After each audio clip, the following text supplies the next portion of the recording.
Yes, hello everyone, welcome to PCM corner. आज हम देखेंगे carbon and compound class 10th का टर्न 2 का केमिस्ट्री के लिए।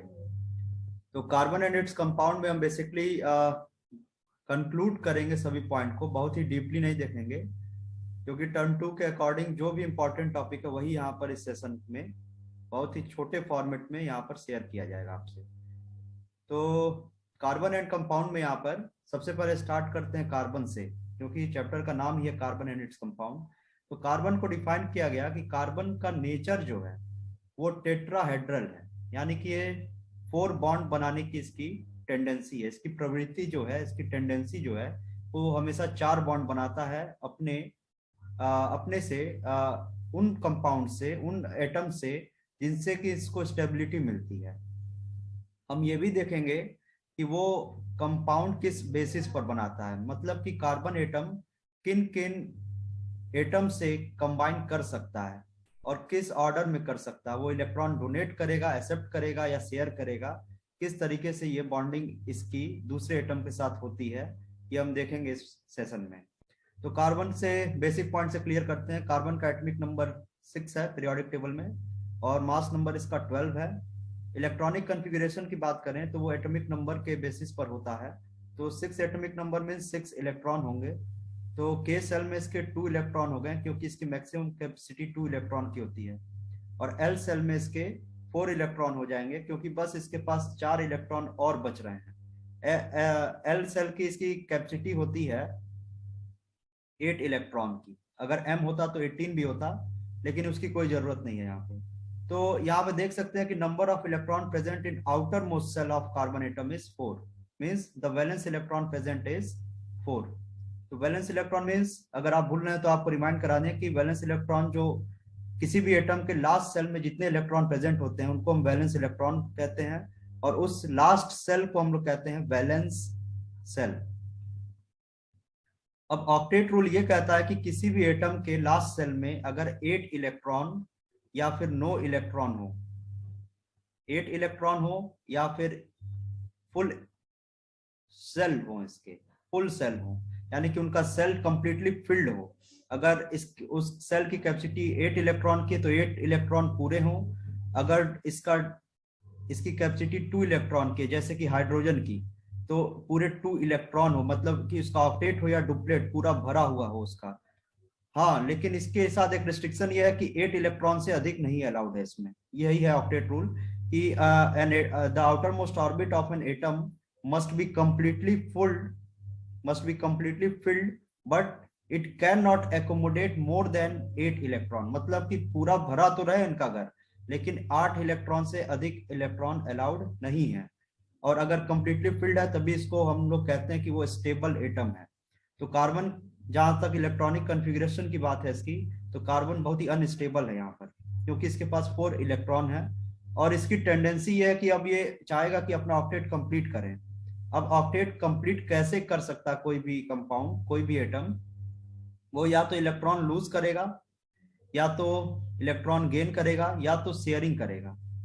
कार्बन के लिए अक्सर एक क्वेश्चन पूछता है सीबीएसई में कि why carbon atom can not donate और accept any electron to complete its octet.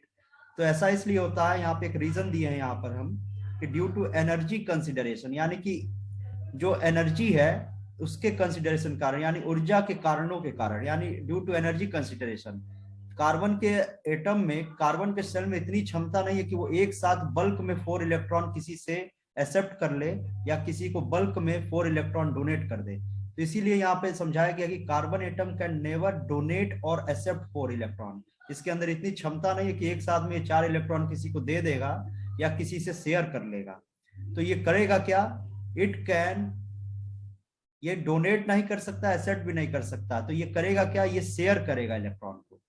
अब शेयर करेगा तो ये एक तरह का कोवेलेंट कंपाउंड बनाता है। ये carbon will always form covalent compound with other atoms in order to make any stable compound। किसी स्टेबल कंपाउंड को बनाने के लिए कार्बन ऐसा करता है। अब कार्बन के अंदर एक और बहुत ही अच्छी प्रॉपर्टी है जिसको हम लोग कहते हैं सेल्फ लिंकिंग प्रॉपर्टी। यानी कार्बन क्या है, कार्बन रावण के सर की तरह अपने आप से जुड़ते चला जाता है और बड़ा से बड़ा कंपाउंड बनाते जाता है। मतलब इसी को हम सेल्फ लिंकिंग प्रॉपर्टी कहते हैं कार्बन एटम की। ये अपने आप ही रावण के सर की तरह जुड़ते जाएगा आपस में और खूब विशालकाय बन जाएगा। Very huge and enormous compound of carbon will be formed due to this tendency of carbon atom. इस प्रॉपर्टी को हम कहते हैं catenation property. Means the self linking property of carbon atom to form long chain compound of carbon atom is known as self linking ability, or also it is known as catenation. We have already discussed the tetrahedral nature of carbon atom, that is it can form 4 bonds with its respective atoms. Now the next topic is next property is amphoteric nature. Carbon is very friendly in nature. Carbon is very friendly atom, so it has very friendly relation with metals and non metals. बहुत ही मिलनसार व्यक्तित्व है carbon का। Carbon is very ambivert in nature, so it can form compound with metals as well as non metals. इसी को हम कहते हैं amphoteric nature of carbon. Exhibits allotropy. Allotropy क्या होता है? Allotropy is the tendency of any compound to exist in many forms. कई compound का स्वभाव होता है कि वो कई तरीके से नेचर में एग्जिस्ट करता है। जैसे कार्बन है, carbon also exist in nature in many forms. Now look at the next topic, catenation. Catenation जिसकी अभी हम चर्चा कर रहे थे, कैटिनेशन को डिफाइन किया गया self linking property of carbon atom. Self linking property, जो खुद से ही जुड़कर कार्बन एटम बड़े से बड़ा कंपाउंड बना देता है। जैसे कि यहाँ पे C2H6 इथेन, इसका स्ट्रक्चर अगर हम बना दें तो ये हो गया 2 कार्बन एटम जो आपस में जुड़ गए हैं, और ये हो गया यहाँ पे हाइड्रोजन जो इसको पूरे तरफ से घेर लिए हैं। Means 2 carbon atoms are surrounded from hydrogen from everywhere. तो यहाँ देख सकते हैं कार्बन एटम घिरे हुए हैं 6 हाइड्रोजन एटम से। इस कंपाउंड को हम कहते हैं इथेन। तो यही है सेल्फ लिंकिंग प्रॉपर्टी। नेक्स्ट है एलोट्रॉपी, जो अभी हम डिस्कस कर रहे थे। Tendency of an compound to exist in many form.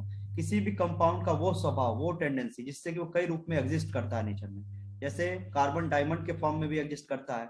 Buckminster fullerene, ये क्या है कि ये कार्बन का एटम है, कार्बन के कंपाउंड है जो पहले पाए गए थे 60, मतलब कार्बन का एक ऐसा चेन, 60 कार्बन एटम का ऐसा चेन जो आपस में ही कैटिनेशन प्रॉपर्टी के द्वारा आपस में जुड़ा हुआ था।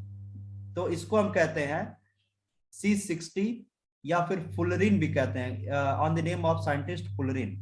तो इनिशियली क्या कार्बन एटम ये पाए गए थे कि 60 कार्बन एटम आपस में जुड़कर फुलरिन कंपाउंड बनाए थे, जिसको हम लोग बकमिंस्टर फुलरिन भी कहते हैं।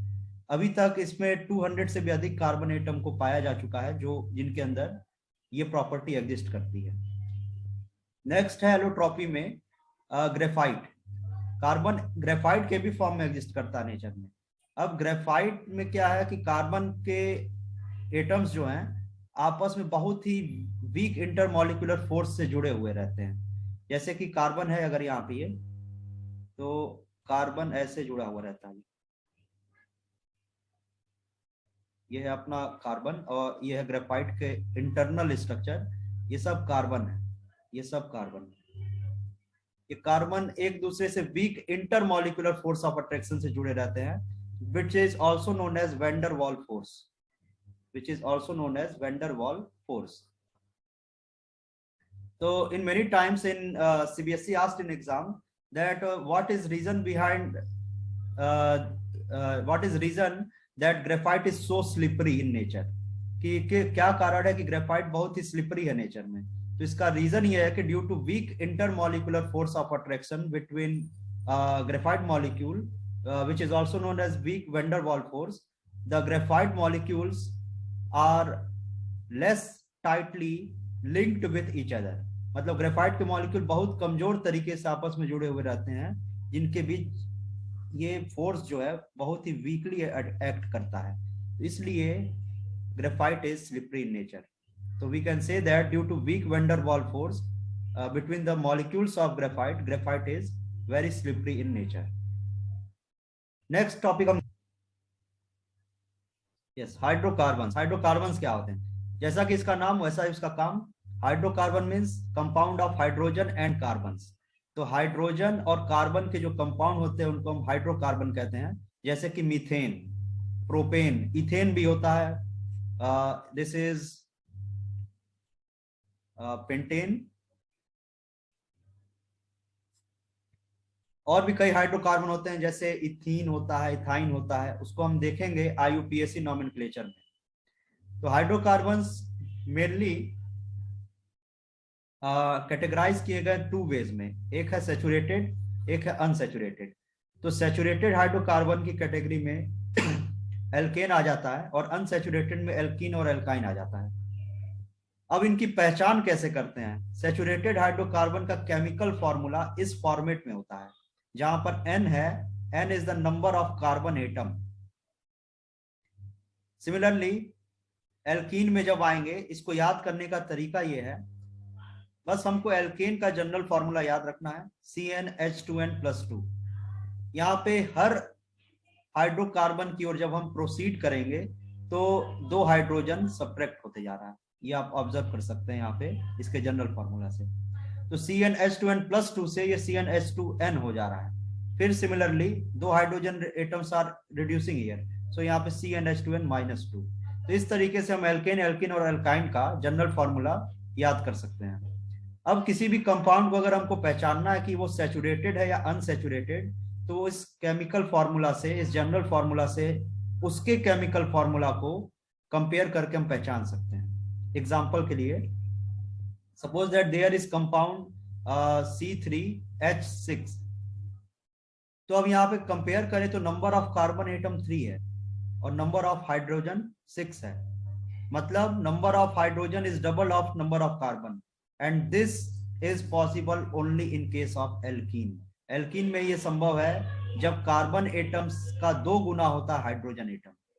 अब अगर एल्केन की बात करें, तो in case of alkane, suppose is there is another compound, suppose that C8H18 which is octane. So if we have to identify that by looking its chemical formula in which category this compound belongs, तो इसके लिए just compare the number of atom here. It is given 8, and if you will compare this chemical formula with general formula of alkane, you will find that number of atom is 8, carbon atom is 8, and H2n, 2n means 2 into 8 plus 2. Finally you will get here C8H18, which is octane.